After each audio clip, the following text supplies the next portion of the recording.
How are things at Almac? I can kind of see them. Busy. Good. Things are busy now. But the masks, I can't tell who anyone is. Yeah.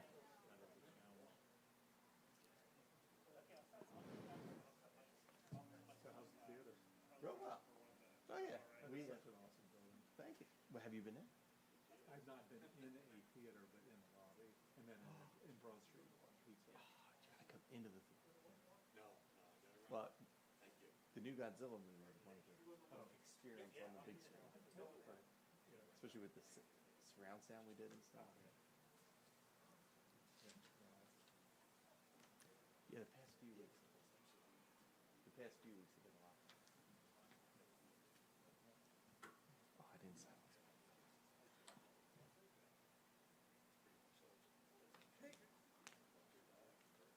About 30 seconds.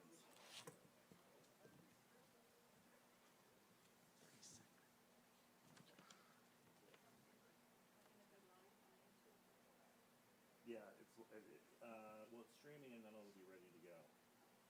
Yeah, so if people are watching now, Yep. they're good. Brittany just texted she could hear us. Sure, my volume turned off. Wait, how much do you... Well, these are the questions that Steve gave too, isn't it? Not just Oh, I got trick questions. That's all right. Yeah, those are deep quiz. I told you if I don't like the question, I'll just play politician and say whatever I want. Live at the improv. Exactly. Wait, did everyone text We'll see how well you do. Steve, we all got together, we're not answering your questions. Yeah. Will you answer something for me? No, we're not, we're just doing our own show. That's okay. This is gonna be a stand-up As long as comedy. you got something to go, that's all that matters. As long Hey, as Frank, did you write stuff down? Because you don't want me to do it. Did you write stuff on the down? dance.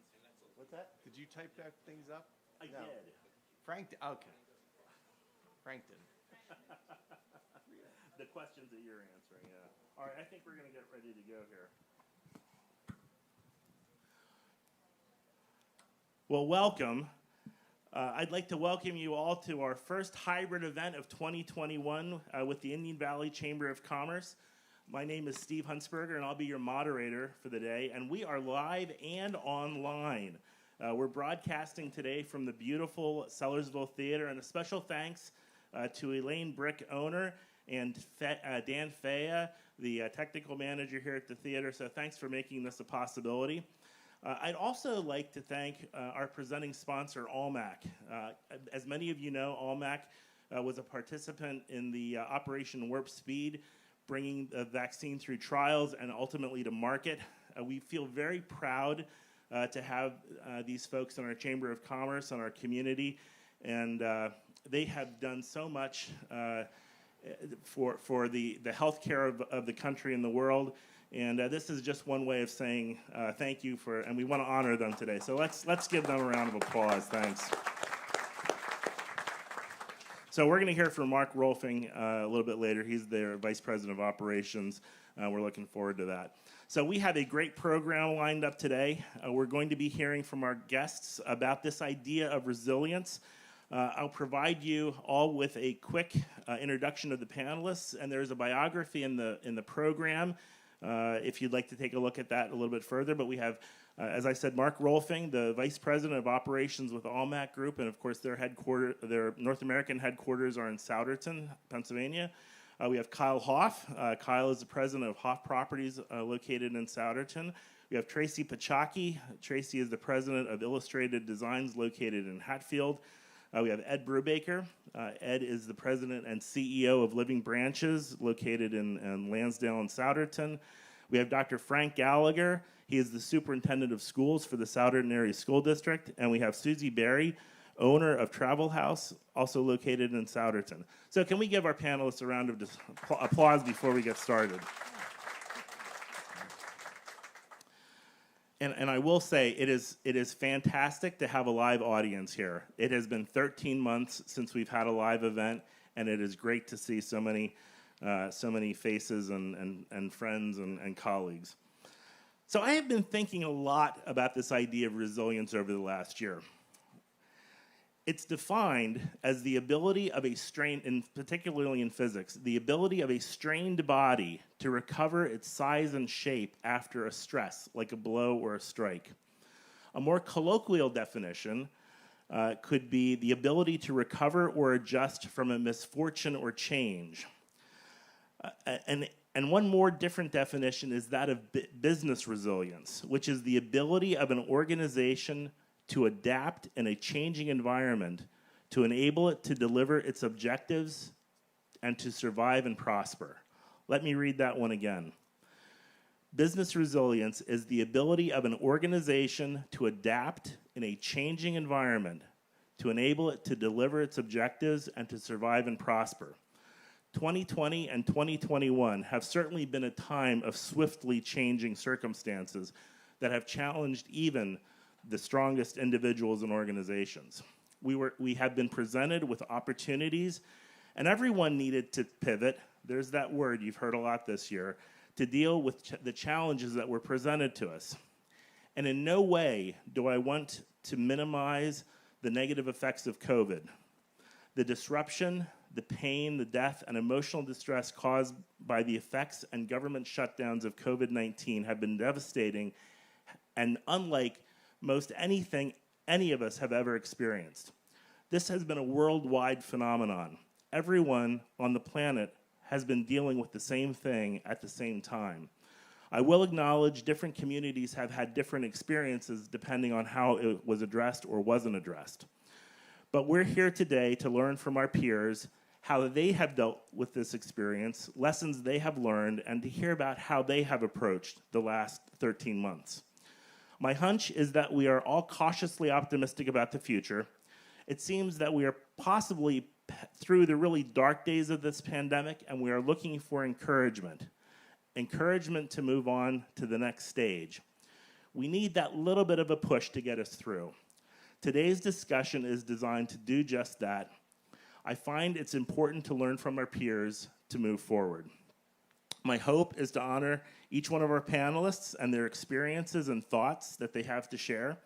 But I also hope that everyone here in attendance and online will leave refreshed, encouraged, and energized to keep moving forward. So, with that being said, let's move right into our panel discussion. And I'm sitting back here, so it's a little awkward, so my apologies, but I want to introduce Mark Rohlfing. Mark is the VP of Operations at Almac. We're pleased to have him with us today. And I'm going to jump right into these questions because I think that's why we're here. We want to learn from each other. So, Mark, Almac is and you might want to talk about this a little bit more. Can I stand up? Can I stand up and talk? That way you don't have to awkwardly look back at me. So Almac is a contract development and manufacturing organization that provides services across the life cycle of product development for the pharmaceutical and biotech sector. It was instrumental in providing services to the development of vaccines currently in use to combat COVID-19. The federal government instituted Operation Warp Speed last year, and in a matter of mere months, industry mapped the virus, developed a vaccine, completed safety trials, and is successfully bringing the product to market. That is no small task. Almac had previous work in the pipeline. Can you talk about how your team at Almac was able to meet prior commitments while at the same time assist in this Herculean task of bringing this new vaccine to market? Sure, Steve, and thanks for asking Almac to be a part of the panel discussion today. I think it's a good opportunity to get together and very therapeutic to talk through everybody's shared problems, I find. But first of all, it was really an honor for Almac to be a part of really trying to find a solution or a cure for COVID-19. We were presented with about 125 opportunities since March of last year to help support clinical trials, both therapeutic and for vaccines. And of course, Steve mentioned the BioNTech Pfizer vaccine, which Almac was basically the main partner with Pfizer to package those supplies for the clinical trials and get those out to over 130 clinical sites throughout the world. And there were about 30,000 people part of that initial study. So a great honor for us. A lot of lessons learned that came out of that as well. But really, I think the number one reason that we were able to to support those studies and continue with other diseases, because let's face it, cancer didn't go anywhere, heart disease didn't go anywhere, diabetes didn't go anywhere, and those studies that were ongoing before the pandemic started needed to continue to move along there. And really our number one resource is our people. You can have the greatest facilities in the world, you can have great computer systems and equipment, but unless you've got great people that are dedicated to use those tools to be successful, then you're really not going to get anywhere. I think Almac also is very fortunate to have a lot of support across the globe. We have facilities, multiple facilities, not only here in the U.S., but also in Europe and in Asia, and we leveraged that shared capacity, that shared experience, that shared expertise the best that we could. So a good example is the Souderton in our Northern Ireland facility. We're primarily doing the packaging and distribution for the Pfizer study. But our Durham, North Carolina facility, which is a smaller operation, did a lot of the project leadership and pharmacy support for that study. So a lot of I guess the intellectual capital was leveraged down at that facility, and it was much appreciated. And also, there was a lull in clinical studies last year because, as you can imagine, people weren't going to clinical sites, and a lot of these sponsors were concerned about getting supplies across the globe because there weren't as many plane flights, and there were other logistical concerns with PPE being shipped and whatnot. So there was a lull there in the springtime and early summer that we recognized, and we said, well, let's take advantage of this, quote, slow time so we could focus on the COVID studies and prepare ourselves for the surge in work that we saw later in the year and are seeing this year as well. This year is almost as busy, if not more so, than last year. Thank you. So, Mark, I would like you to tell us a little bit more about Almac. Well, you have been here for a while. My sense is that people don't know the organization as well as they should. Almac is built on the legacy of Sir Alan Maclay, who, from what I have read, was an amazing man and one of Northern Ireland's most notable entrepreneurs and philanthropists. Can you tell us a little bit more about Sir Alan and your company's history? Sure, and if you're interested in Sir Alan, if you go on YouTube or go onto the Almac website, there's a whole good clip about Alan's life and the creation of Almac and where we are today. But Sir Alan was born during the Great Depression in Northern Ireland, in Cookstown, which is just not far from Lake Naugh in the north. And he never went to college, but he went to, he had technical training, and he became a medical rep for Glaxo. But very much an entrepreneur, and by his mid-30s founded his pharmaceutical company called Gallagher, which is a reference to a Roman, probably the Roman, best Roman recognized for medical development. And by the late 90s, his company Gallagher had reached over $1 billion in worth after it was floated on the stock market. But when the company bought a company called Warner Chilcott around 2000, in the late 90s, he was concerned about the company's refocus on more on drug development as opposed to all of these drug services businesses that the company had built. And a lot of those service companies, they meant most of the workforce, particularly in Northern Ireland. And Alan was very concerned that these businesses were just going to be sold off.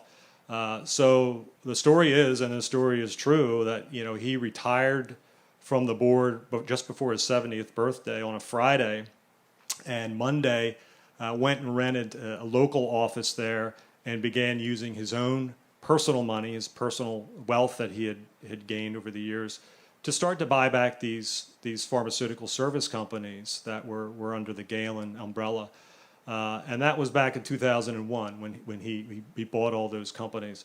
So it's been 20 years now, and that company is Almac. All right, so Alan Maclay, Almac, and I always found that the fact that the company is named after him is so against, I guess, what Alan was all about, because he was a very very humble guy. Alan Armstrong, who's our CEO, worked with Alan for years was his right-hand man until his death in 2010, will say that. He says Alan was humble. He was a very humble man, but very outgoing and a hard driver for sure. And I think everybody in Almac will have a similar Alan story. If they knew Alan, had spent some time with him, I was fortunate enough to spend a weekend with him and Lady Heather at the company house there in Ballyhannon. And it was almost like I was a long-lost nephew that he hadn't seen in 2 years. And I probably had never spoken a word to Alan before that. But by the end of that weekend, he knew me well and would always pull me aside every time that he saw me to catch up on things. And I think a lot of people have similar stories about Alan McClay. So I think in terms of resilience, Alan's focus on Almac as a family business. He never had any kids.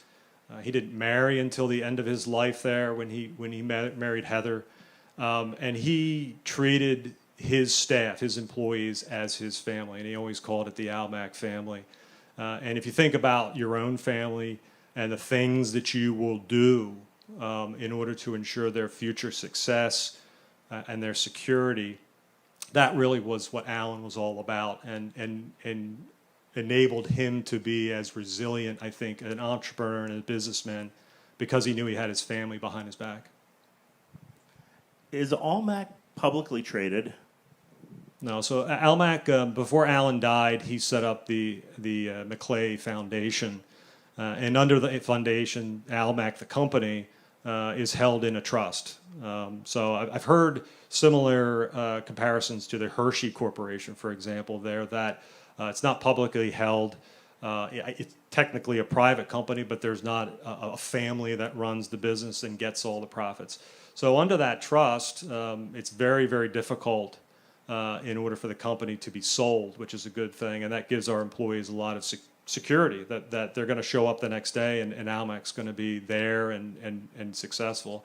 And also, all of the profits that Almac makes are reinvested into the business. They don't go to any shareholders. They don't go to a company that or people that own the business, and that allows us to continue to drive forward and build the business.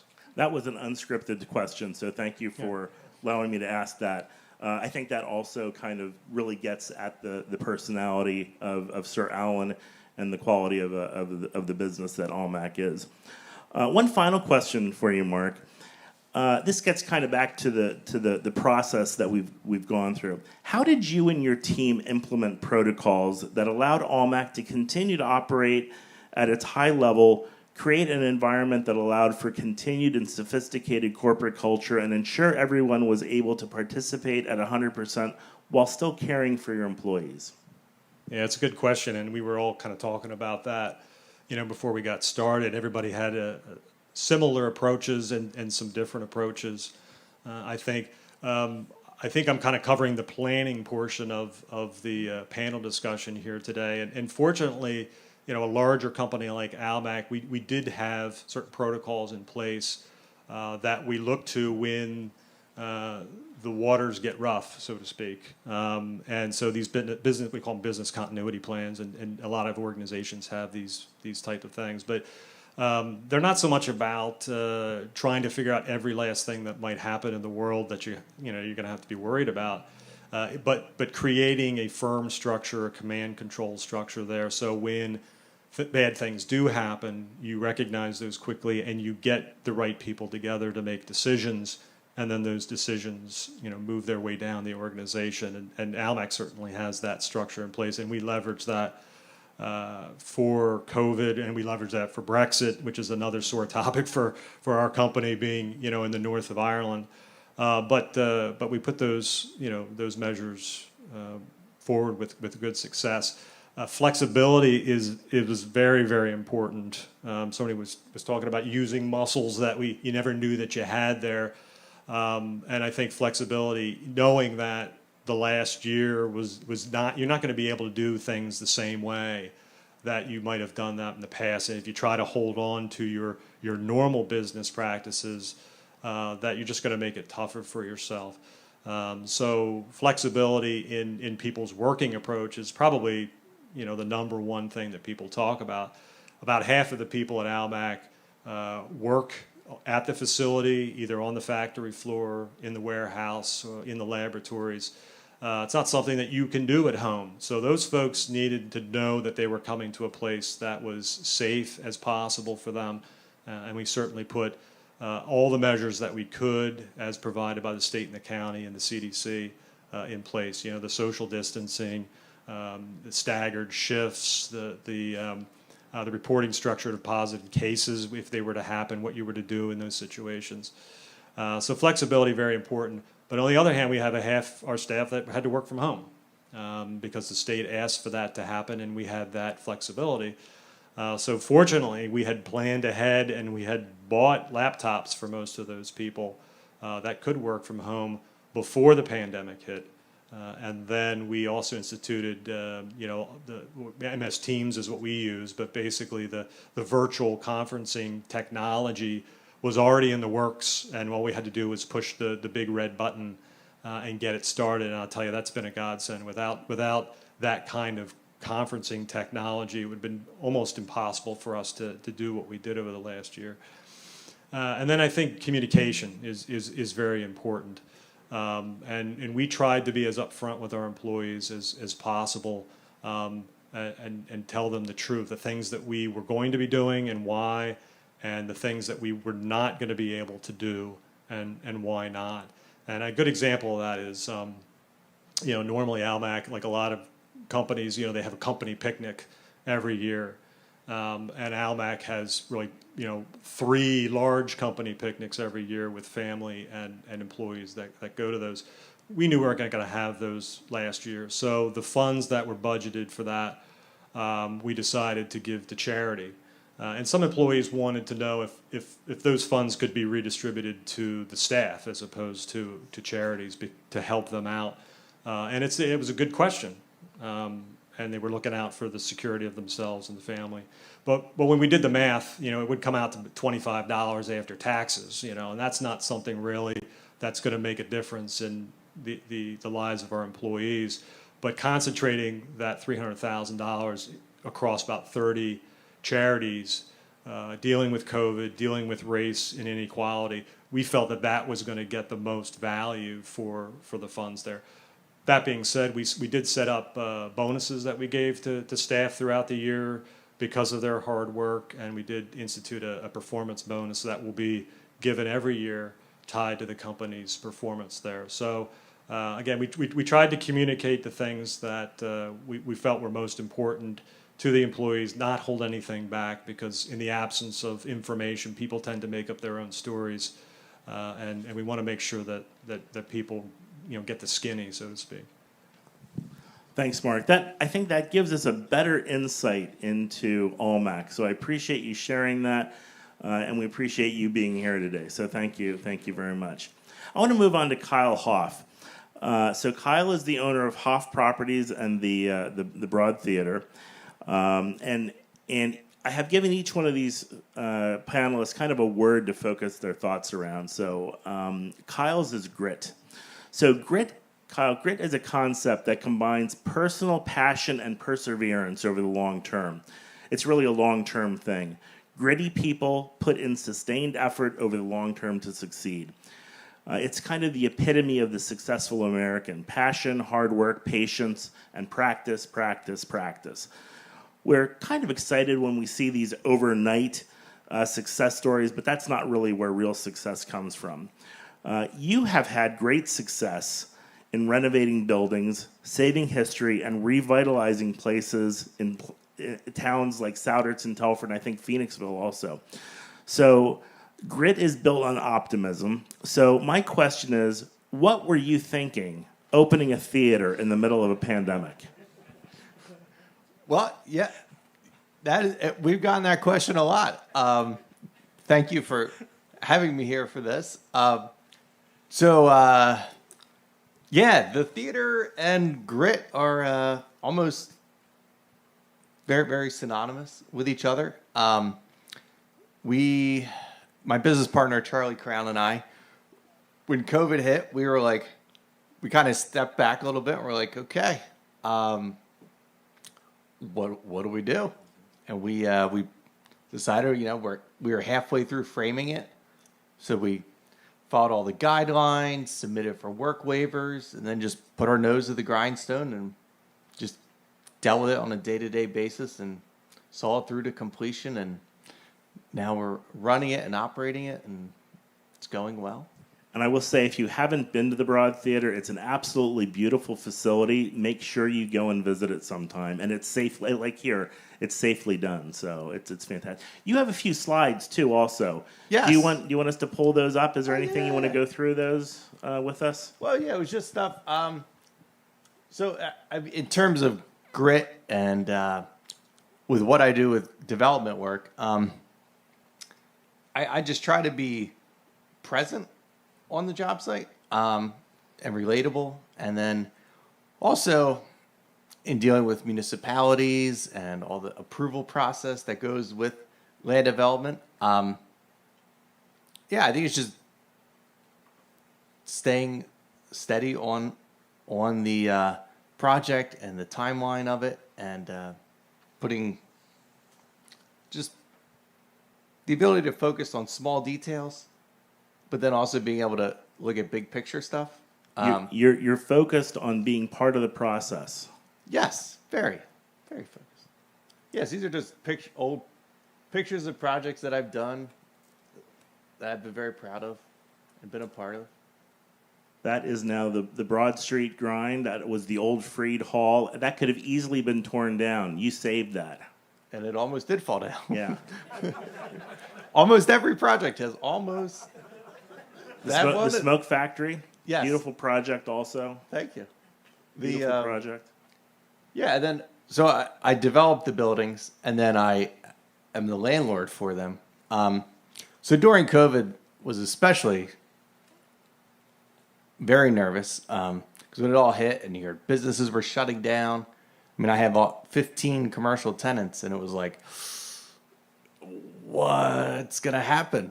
So I was able to be kind and compassionate and work with the individual tenants, and help them with rent and deferring rent and modifying leases. Like, hey, maybe we'll have lower monthly rent, but just extend the lease term.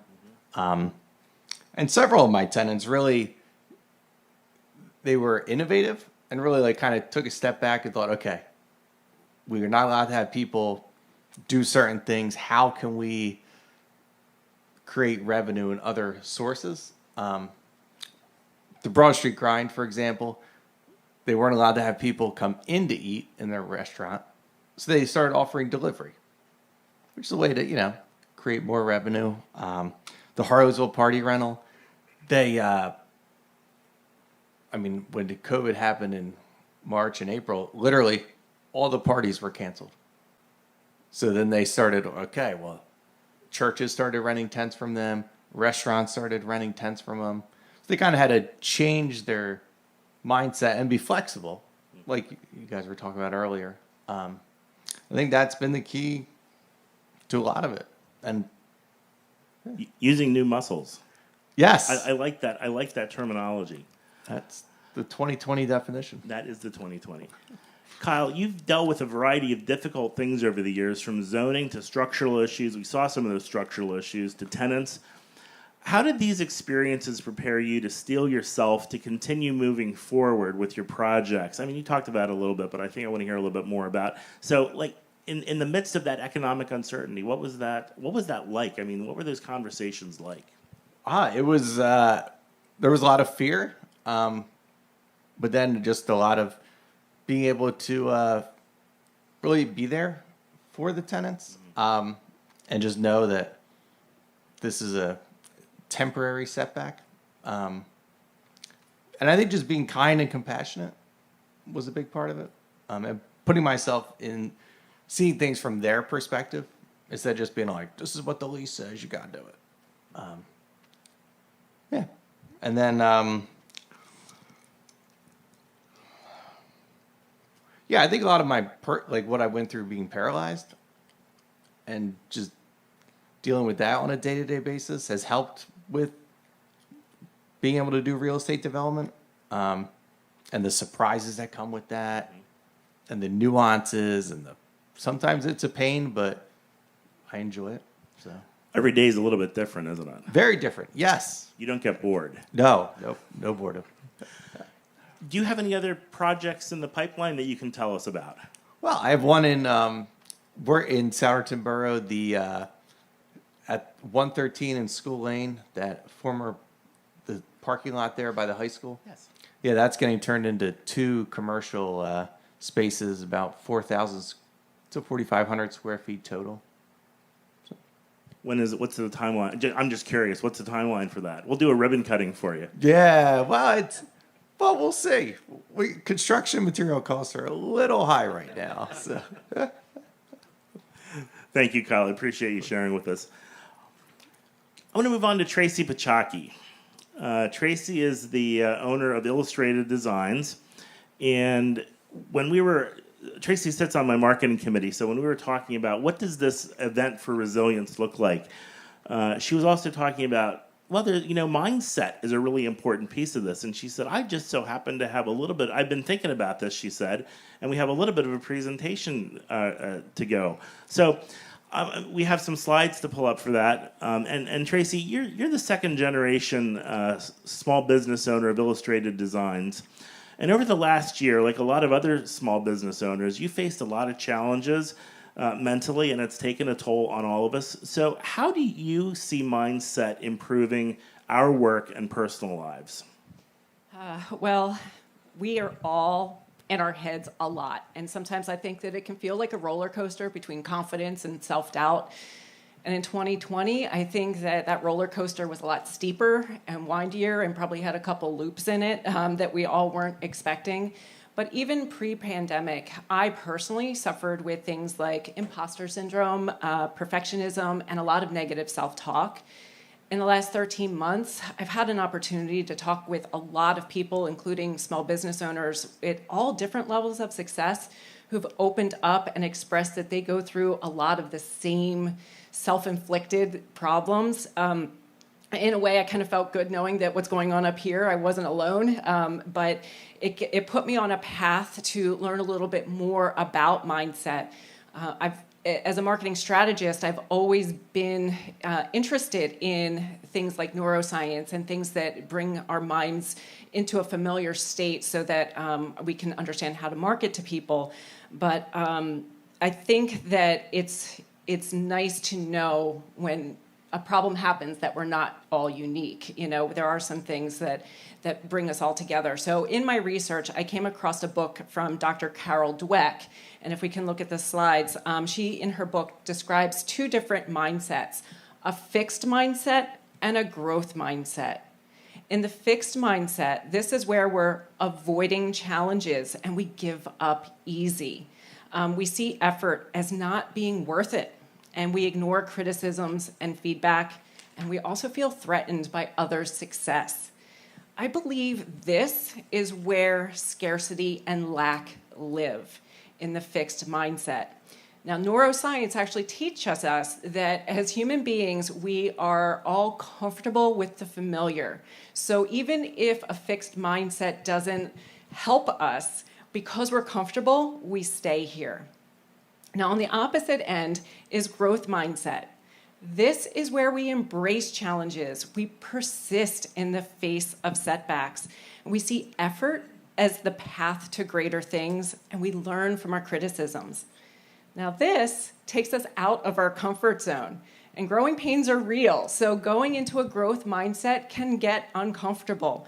But this is where we go and gain greater success and gain resilience. So to improve our personal and our work lives, we need to get out of our comfort zones and work on having a growth mindset. So do you have some mindset exercises that you have utilized over the last couple months? Yeah, I've been trying to use some growth mindset exercises on and off for years, but in the last year, I've spent a lot more time working on them. There are so many resources out there. We don't have a lot of time to go over quite a few today. So if you are interested, I can recommend a ton of books and websites and authors and all kinds of resources for you. But the first exercise I want to talk about is rewarding yourself. Especially as small business owners, I think when we have a win, we're just so busy that we move right on to the next project. And even if we recognize a win, a lot of times we'll just chalk it up to some external factor or even luck. But the reality is when your efforts pay off, you should really reward yourself, even if it's a tiny reward, because what that does is it helps you to gain confidence and build momentum as you move forward. The second exercise is identifying and focusing on your strengths. I think we've all heard the concept of fake it till you make it. And this is probably the worst thing you can do. It actually feeds imposter syndrome even more so because you're not comfortable there. But if you know what your strengths are and just focus on those, it can help you. A lot of us, however, don't have the ability of looking inward and focusing and figure out what our strengths are. So if you have some close associates or family members or friends that you can trust that have your best interest in heart, you can just ask them to describe you. And when they describe you, chances are they're going to describe you as more talented than you think of yourself. They're going to describe you as more of an industry expert than you think you are. And they're probably going to say that you're more confident than you feel. So I think that having those conversations with people that you trust can help you to figure out your strengths. The third exercise is daily affirmations. And sometimes it can sound like a little bit woo-woo out there, but it's worked wonders for millions of people, including myself. All you have to do is take all of those negative self-thoughts and write them down and find the flip side of it. Find what the positive affirmation is on that negative self-talk. Rip up the list of negative self-talk and then read the positive affirmations to yourself daily, sometimes more than once a day. I know people who also record them and listen to them so they don't have to repeat them out loud. But what that does is it actually reprograms over time, the repetition reprograms that negative self-talk. And then the fourth and last one I want to talk about is embracing failure and learn from every opportunity. What's interesting is a lot of us are perfectionists, and perfectionism is this unattainable, false thing that we're reaching for. And since it doesn't exist, what it actually winds up doing is it forces us to not even take one step forward because we're always afraid of making a mistake. But we learn more from our mistakes than we do our successes. So I always say that life teaches you lessons until you learn them, so you might as well just learn them as fast as you can. I think that when we fail, we learn our lessons. I like that. Do you have any examples of how this mindset has helped you and your clients through this idea of resilience over the last year or so? Yeah, absolutely. So I have felt and seen a positive growth mindset really help people to lower their stress, have increased productivity, overall happiness in their personal and professional lives. Having a positive growth mindset is something that I work with our clients before we start any marketing for them, because obviously if you're not thinking positively about yourself or your business, you're not going to be putting your best foot forward. So we work with a lot of small businesses on that before we even get started on anything else. But personally, I had a huge aha moment very recently. I had a goal for myself that I had been working on for a really long period of time. I had put a lot of effort into it, and I found out that I failed.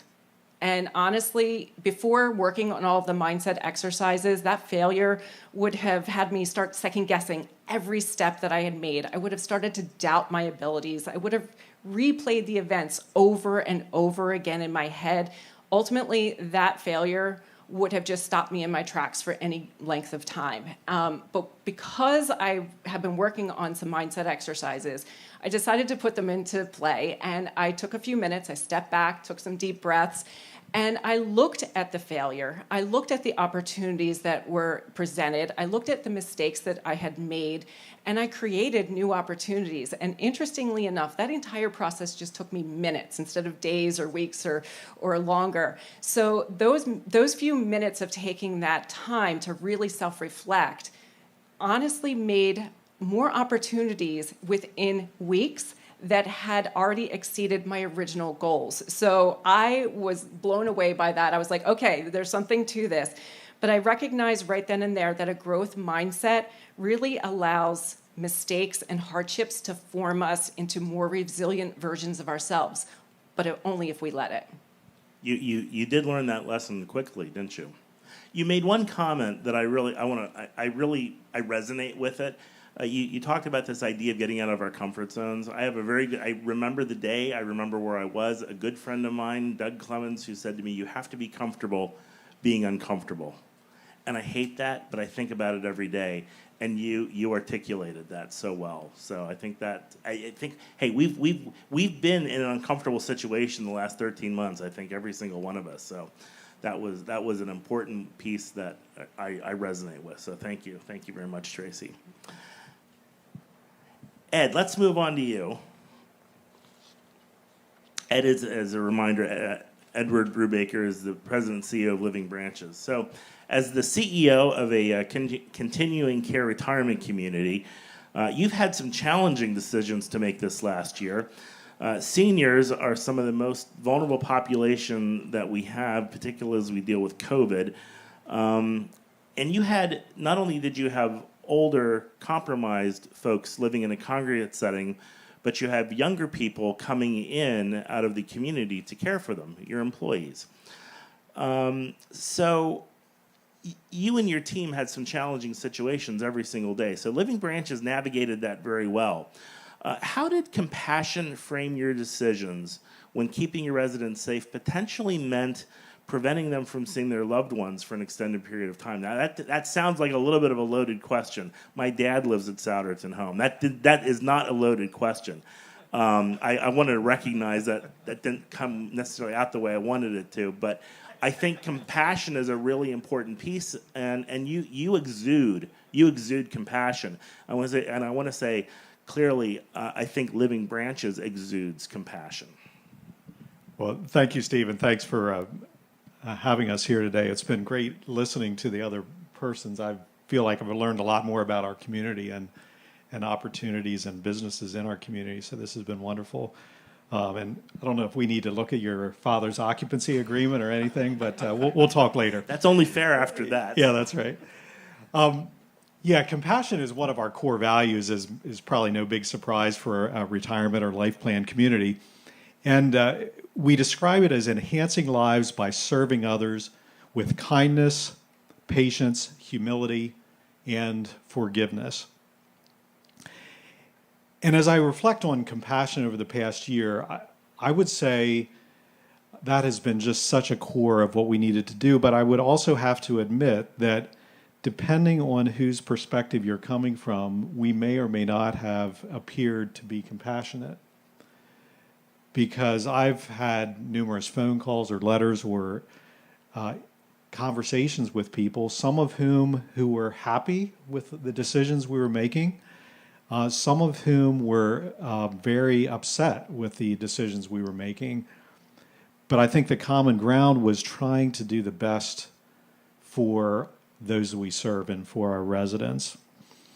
And I would have to say that I think parts of our business are very regulated. In fact, somebody once said that we are more regulated in nursing homes than the nuclear power industry. I often wondered, who actually sat down and counted the regulations and looked at them. So I don't know if it's true or not, but the point is we're very regulated, and so we need to pay attention to what CMS says, to what the State Department of Health says, County Department of Health, so many different places. And so that impacted what we could and couldn't do, but we had to be creative within those regulations. But I do think that there were pieces in our industry that we have learned that we did overall. We had some significant challenges on at least one of our campuses and overall too. But we've learned that we focused significant resources on protecting the physical body and the emotional needs of residents, and I would say staff too, but focusing on residents was not always where it could or should have been. And I think the regulators are realizing that too, even as things are changing more recently with the opportunities for visits and those kinds of things. But even within that, we tried to be creative. So we very early on bought a lot of tablets so that people could do Skyping with their families and that kind of thing. Because that connection and the seeing of people, now it got confusing depending on the person's status as to, is this my daughter in California, but she's on this thin tablet thing. But that was something we did and worked very hard at. We also have music therapists that in a normal time is just a wonderful, wonderful thing to watch them interact. It's just beautiful. Well, singing is one of those things that you couldn't do. And so I remember in meetings, we set up a coronavirus response team very early on. And in fact, we were meeting when Governor Wolf shut down the state for what we thought was 2 weeks. That group had infection control, our infection control coordinator, and also marketing and a number of other people. But the dynamics of different perspectives was just so helpful because, of course, you would recognize the infection control person wanted to keep people safe and was very oriented that way. And marketing person would be like, why would in the world would anyone want to move in to this place if you can't see your relatives and visit? And so that interplay was very helpful to have those different perspectives and be back and forth and say, what can we do? And how can we put ourselves in the position of those we serve? And how can we be creative? So with music therapy, they had face shields and masks, but we mic'd them up that they could sing and interact too. And it took a while to figure out some of those things. But we always were thinking about what is our residents' experience and how can we work at that?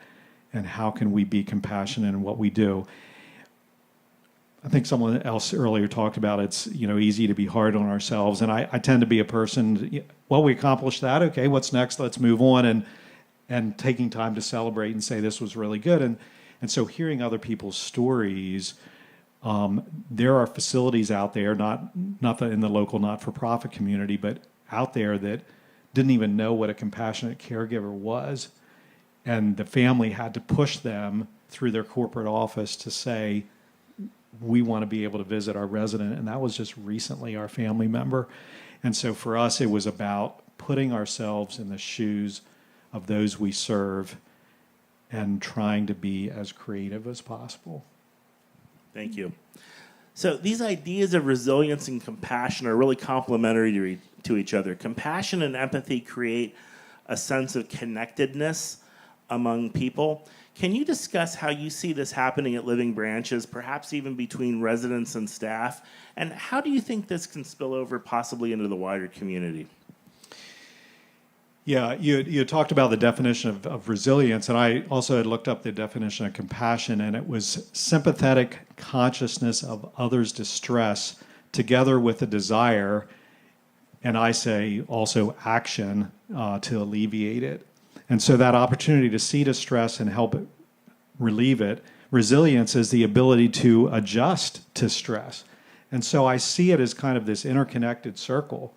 Compassionate people, compassionate organizations create resilient people, creating compassionate people, creating resilient people. And so it's kind of this circular thing. And so you can look at that from an organization, a personal standpoint, society. Are we a compassionate society, et cetera? And so we observe, we assist, we receive, we learn, and we pass it on to others. But a story that this didn't happen in the pandemic, but it's a story I've told many times. I call it the hoagie story.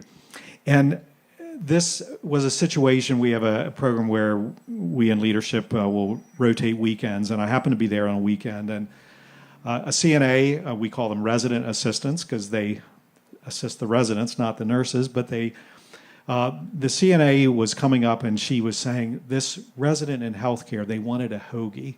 They were hungry for a hoagie. Well, for the rest of us out here, we need a hoagie, we go to Wawa, right? We get in our car and do that. But and there's people in residential or independent living that can do that as easily as anyone in this room that live with us. But in healthcare, it's different. They're there because of mental health needs or because of physical needs, and so they can't get out and about. They don't drive. They depend on us to be their arms and legs. And so this CNA was hearing that this resident wanted a hoagie. But you can't just say, hey, give them a hoagie. That you have to look at their dietary restrictions. Can they, eat a hoagie roll, those kind of things. So she was speaking with the dining services employee, and they were trying to figure it out. And the dining service worker would say, well, but a hoagie roll. And the CNA said, well, what about a hot dog roll? That's softer. It's easier to chew. And so that they were back and forth trying to figure this out.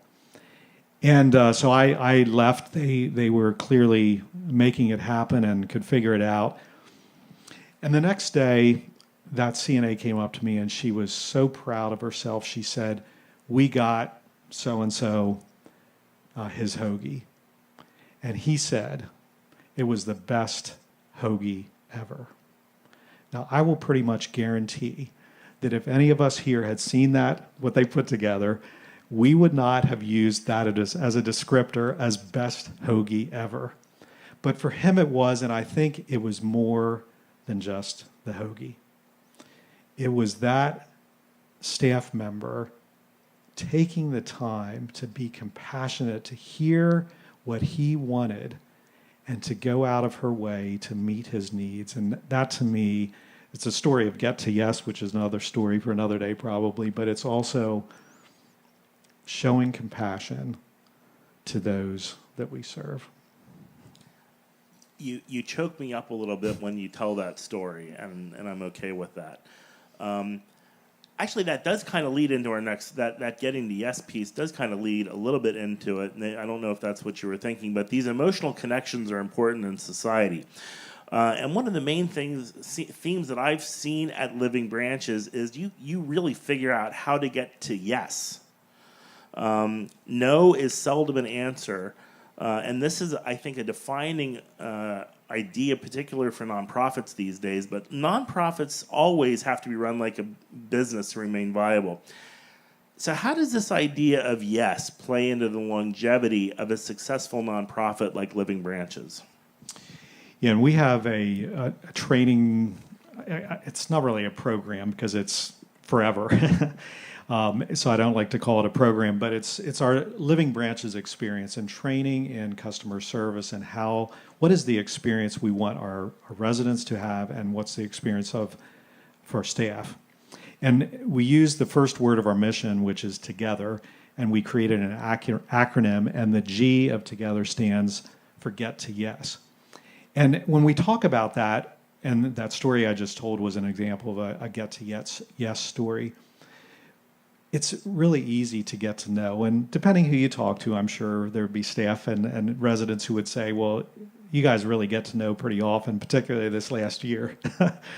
But G stands for get to yes. And the idea is no is the easy answer, right? You just say no. And that's the end of the conversation. With your kids, no. Why? Because I said so. No. Yes requires creativity. It requires thought. When they got to yes for the hoagie, they had to think through the dietary restrictions. They had to think through all the implications. It took creative thought, but I think that's what can energize people too. And so it doesn't mean necessarily the big things. In fact, it's the small things that makes a difference. When we used to have funeral services and I go through the lines, it wasn't the big stories I was told. It was the little stories that were so meaningful to families. So the resident who wanted to ride a motorcycle, now I don't know what her age was, but let's say she was 95 and wanted to drive down 95 at 95 miles an hour. That was too risky, okay? So we didn't go for that, but we said, and it was our risk manager actually, who had a tricycle motorcycle, and drove her around the parking lot. So she got her wish to ride a motorcycle. And that was something to get to yes and do it in a safe way, but something that met her needs. But it didn't take a lot of time or energy or money, but it required creative thinking. It required time, and that's fantastic. Thank you, Ed. Oh, I'm in an awkward position here. Let me move forward. I want to talk to Frank here real quick. So I'd like to introduce Dr. Frank Gallagher. I think most of you know Dr. Frank. He is the superintendent of the Souderton area school districts. And I asked him to think about vulnerability this year. So that is a strength and not a weakness. It speaks to trust. It's about being real and showing your human side. And as the superintendent of Souderton School District, you lead a large number of people. You lead professionals, you lead students, you lead families. That's no small task. You have multiple messages to communicate to various groups. School teachers, students, families have had a tough time this year. And they've all had different needs. And Frank, you have led through difficult times, and you've led exceptionally well. And can you tell us some of the obstacles that you encountered this year and how you and your team were able to overcome those obstacles? Thank you, Steve. And Ed, Steve's looking for a discount for his father. That's what he was really asking. First of all, I'm so proud to be part of this group today, Steve. Thanks for including me. This has been tremendous, and it's good to see people in person and not on a screen. This year, certainly, like all my colleagues up here, has been quite a year. And when Steve asked me to talk about vulnerability, I connect that with resiliency and perseverance. And when Tracy talked about the growth mindset, that's a mantra that we have in our organization. And what she said is so true about so many of us are stuck in that other mindset and not in the growth mindset. But when I think of vulnerability as a superintendent of schools for Souderton, this is my 8th year. I think of 3 moments where I felt most vulnerable. The first was in 2013 when the largest mass murder in Montgomery County occurred in our district. I was driving to work, I got a call, and I thought, whoa, I have 6,500 students and 1,200 staff members across 9 buildings, 49 square miles, and this guy's on the loose. But we got through that, and we came out stronger on the other side. Unfortunately, we lost a student and her parents, but our community came together, and people like Chief Leary were one of those leaders that made that happen. Second vulnerable moment was September, Labor Day weekend 2019. I was called by one of my high-level executive team members that we were under a cyber attack. We got through that. The vulnerability piece quickly led to resiliency and perseverance, and we're stronger on the other side, which actually prepared us, I believe, for March of 2020. March of 2020, I was called down to the Montgomery County IU in Norristown to an emergency superintendent's meeting. And prior to this, my executive team, my cabinet team, we were starting to talk about the potential of closing, just because what we were seeing in Europe and in Asia, and knowing that it was now on the West Coast pretty strong in the state of Washington, and then the CHOP doctor situation down in King of Prussia, we knew something might possibly be coming, so we started to think differently. And with that, I went down to the IU, and Montgomery County was the first group of schools that were told you had to shut down for 2 weeks. And I laugh at that because I thought, okay, 2 weeks, we could do this. We shut down for Hurricane Sandy for a week. We shut down for Superstorm, whatever, blizzard for a week. We could make this happen. So that day we were told, tomorrow you have to shut down. That was a Friday. Fortunately, we had a teacher in service that day. We were allowed to have our teachers come in and get ready to work from home the next 2 weeks. I drove back to the office that afternoon, quickly assembled my team, and that feeling of vulnerability lasted for a long time because every milestone was a new sense of vulnerability. The first 2 weeks, we handled that. It was light, very light learning. But then we were told another 2 weeks, and then we were told another month. And at this point, the superintendent started to get frustrated and said, let's just say the year. Because if we can't you can't plan by 2 weeks when you're trying to educate children. And at the same time, with the switch of a light switch, we went from an organization that was fully in daily to one that was completely virtual, including offices. We are a Microsoft Teams organization, so we were prepared for that, but our students were not. So we had to virtually teach our students how to attend school through Microsoft Teams. And at the same time, all the tech companies were trying to catch up to what everyone needed, not just schools, but with corporations and other organizations. So summer came, we got through it. We thought, okay, we could do this. We learned a lot.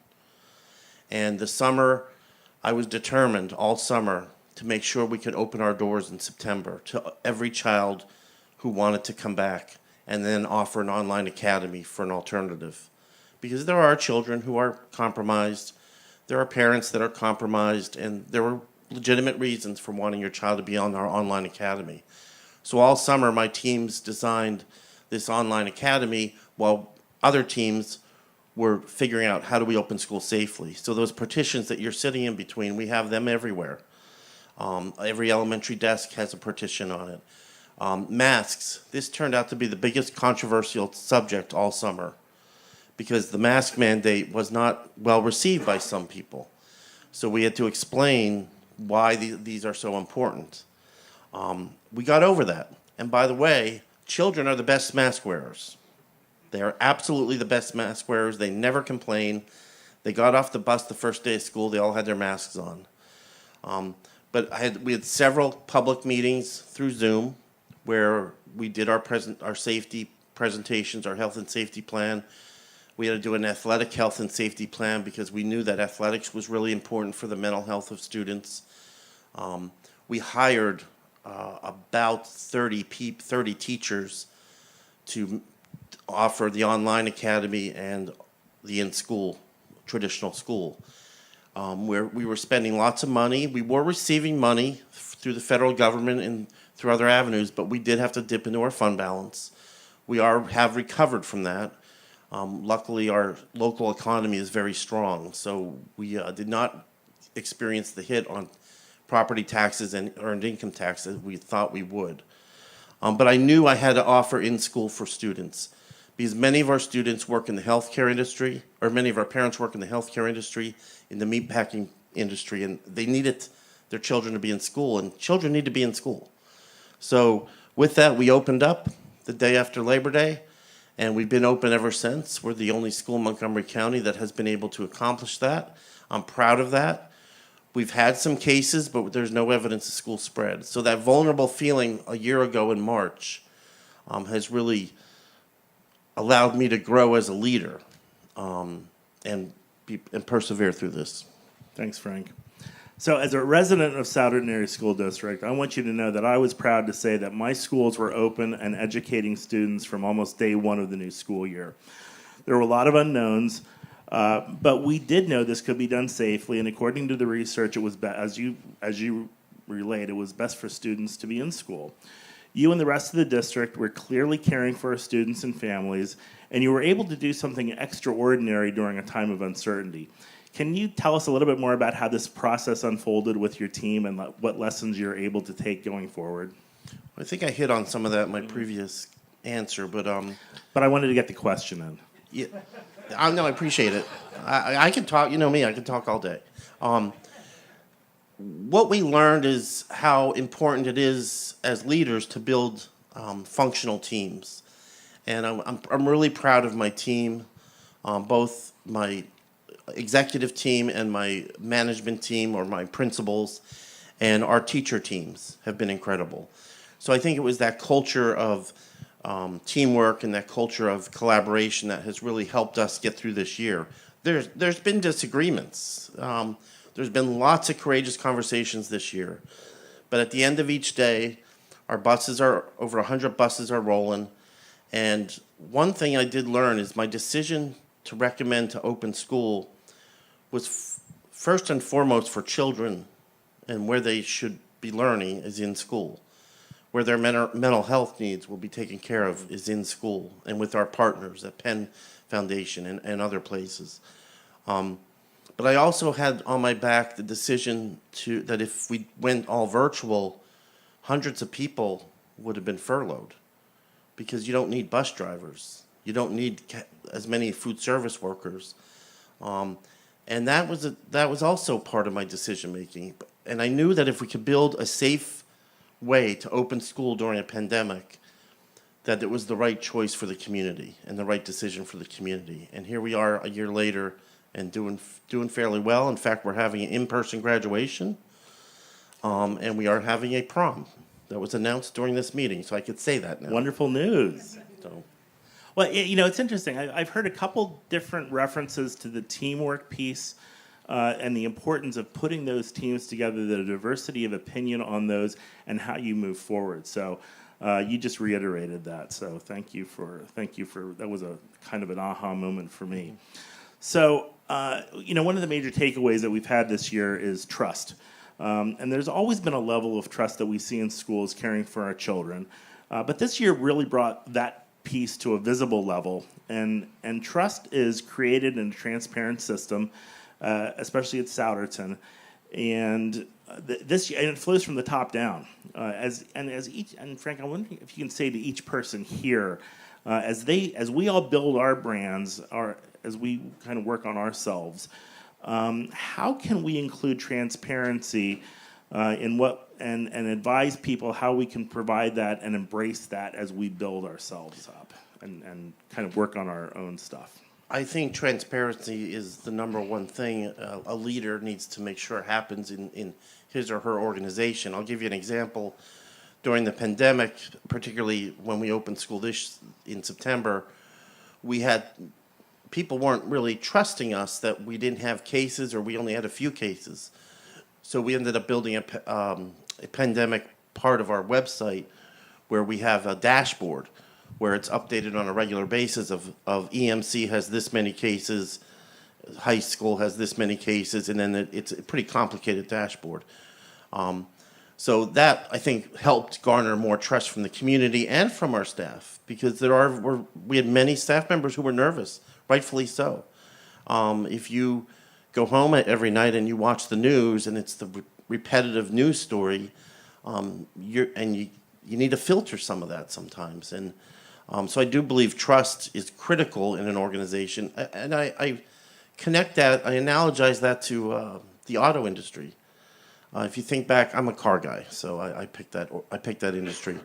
When you go back to the Ford Pinto, and Ford wasn't really upfront about the dangerous gas tank explosions of the Ford Pinto. You think about the Ford Explorer in the late 80s, I'm picking on Ford, late 80s and 90s with the tire issue, and now we all have those sensors on our cars that says our tire pressure is too low when it goes below 30. So that's what I think about when I analogize that to industry and corporation. Thank you, Frank. It has been wonderful to have Souderton open, and it is one less thing for parents to worry about, and that ecosystem that we live in is really important, because as you mentioned, it could. Ed was talking about that virtuous cycle of building up. You start laying off people, there's a virtuous cycle or an unvirtuous cycle going down. So thank you for the good work that you've done there.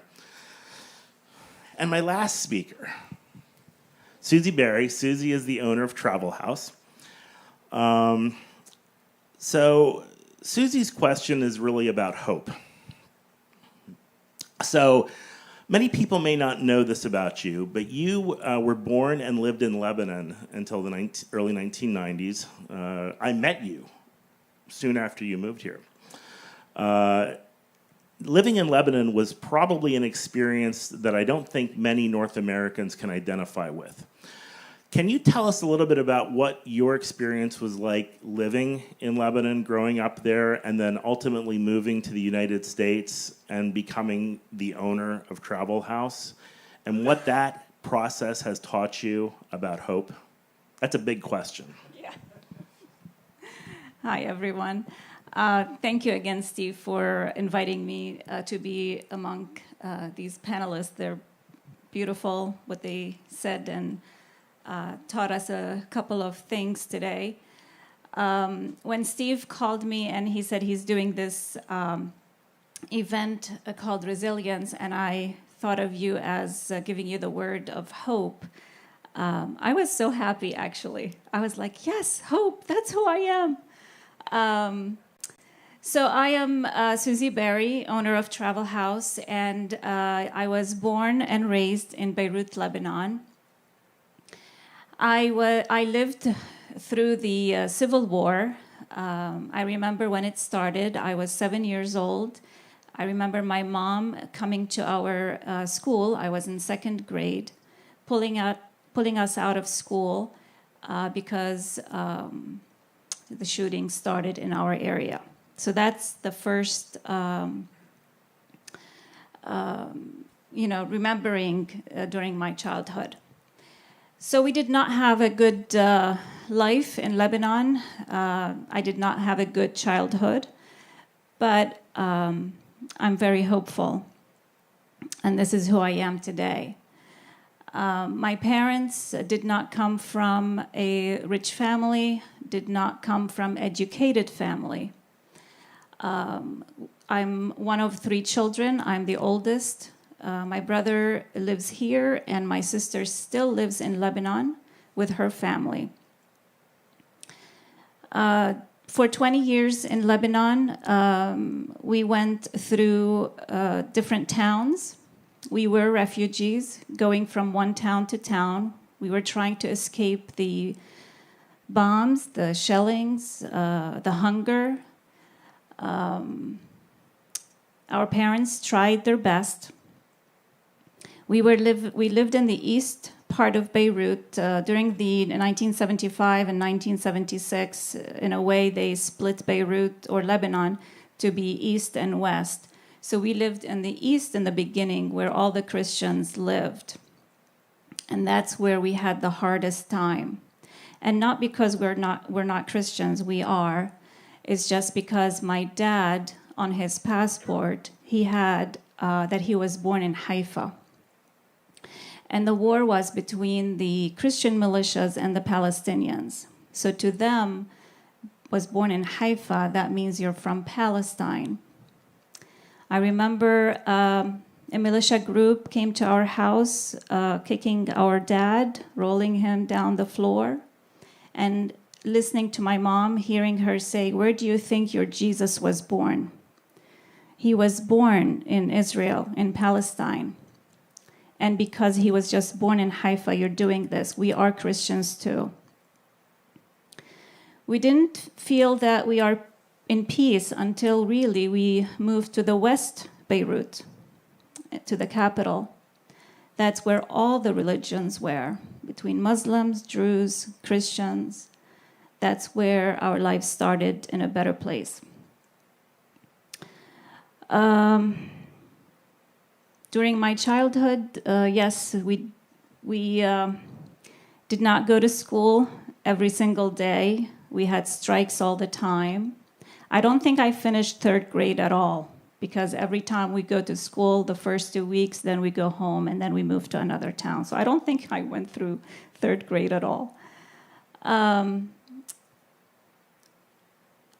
We went to school. I graduated from there.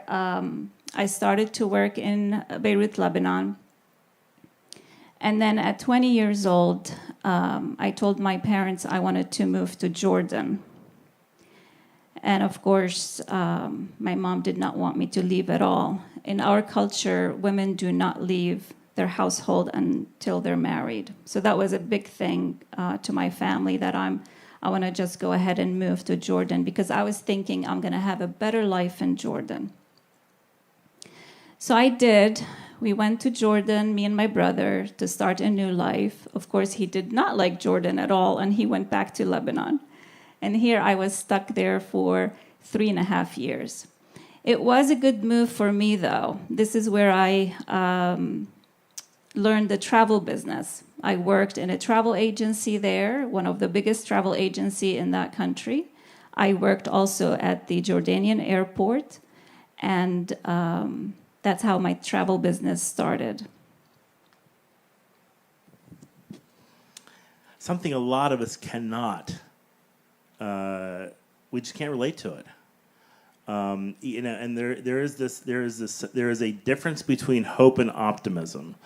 So optimism is an unrealistic thought that things will get better. Hope is trusting and working at things getting better. So the travel and leisure industry was hit really hard these last 12 months. Can you share with us some of the challenges and opportunities that you see as we move back into a time that you'll be able to do your work again? It'll be more conducive to travel and kind of the robust industry that we enjoyed 13 months ago. I have that, but I will. So when I lived in... I wasn't sure if you wanted to, that's why. No, I think it's part of my life. My brother had the chance to come to the United States through MCC program. It's a Mennonite program to bring not students, but people from different countries and be here for a year to live with family. So he was one of the MCC program students. And my parents were like thinking, oh my gosh, one daughter is in Jordan, our son is in America. We need for you to be together, both of you. So anyway, I said, okay, I'll try it. I got a visa and came to United States. Well, I have to say, I really, really was depressed. I hated it. It was like really hard for me. I was 23 or 24 years old, moving to another country again, leaving your friends, your work, where you lived all your life, and here to start a whole new life. I started to go to Blooming Glen Mennonite Church, and this is where Steve goes, and that's, I think, where we met first. But I needed to work, and I did not have my work permit. So for the first year I was in the United States, all I did was babysitting or cooking for people and waiting for my work permit. And I got my work permit after 1 year, and I was hired at Travel Haus in 1993. I worked for Travel Haus as a travel agent for 12 years. And then when the owner decided to sell it, I wanted to buy it. It was time for me to grow, and I needed a change. So in 2005, May 2005, I bought Travel Haus, and we grew. When I bought the business, it was in the minus, and we brought it up to a great, successful business. 2020 was supposed to be our biggest year, biggest year. I had 10 people working in my office. I had 6 outside agents. We were busy. The week that we shut down, I was supposed to take a group of 25 people to Egypt, Jordan, and Lebanon. That was the first time that I put a tour to go to Lebanon. And here in 5 days, I had to say to the group, we can't go.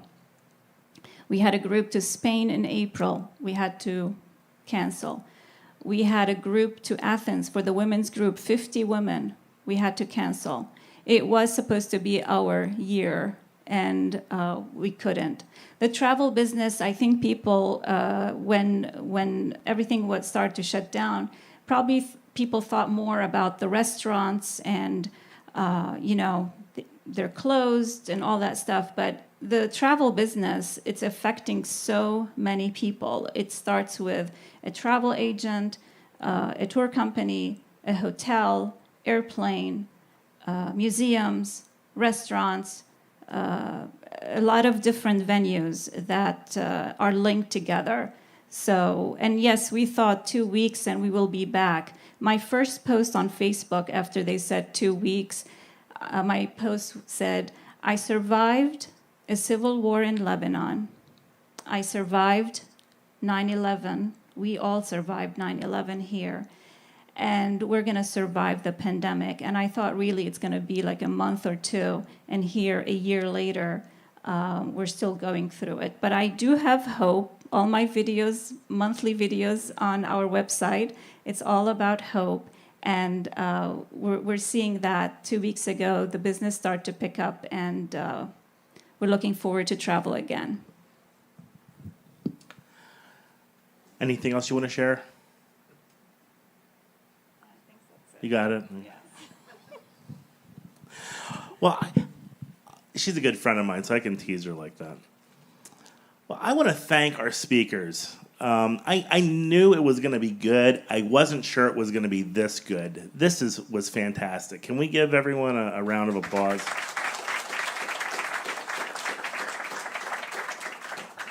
So I want to thank them for sharing their thoughts today. You know, I trust that each one of you in the audience and watching online was able to find a few nuggets of wisdom to take with you as encouragement over the next several weeks and months. And while each of us have had unique experiences, we heard those unique experiences here, and we've dealt with them in different ways.